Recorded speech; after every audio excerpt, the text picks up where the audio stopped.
Sementara itu, Tribuners, mantan Gubernur Karel Ralahalu ternyata lebih dulu coblos di TPS 17.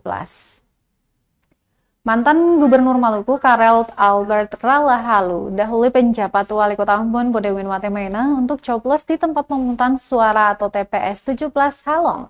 Pasalnya, Tribuners, Ralahalu tiba bersama istrinya Sofia Oktaviana Sohilait sekitar pukul 08.20 waktu Indonesia Timur di TPS yang berlokasi di SD Negeri 3 Halong itu. Sementara di pukul 09.19 waktu Indonesia Timur, barulah Bodewin Watimena tiba bersama anak dan rombongan. Saat tiba, Ralahalu langsung mengikuti proses pencoblosan dan kembali ke kediamannya. Mantan Brigadir Jenderal TNI itu mengaku bersyukur meski tinggal di Jakarta, namun ia biasa sempat datang ke kota berjuluk manis ini untuk menyalurkan hak suaranya. Dia berharap dari pemilu 2024 ini bisa melahirkan pemimpin baru yang amanah tentunya.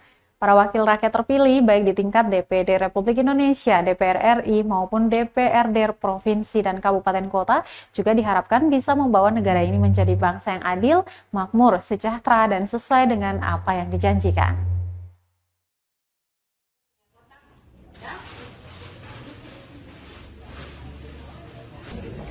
Saya bersyukur sekali walaupun tinggal di Jakarta, tapi bisa meluangkan waktu untuk datang ke Ambon untuk memberikan hak suara saya sesuai dengan undang-undang peraturan yang berlaku.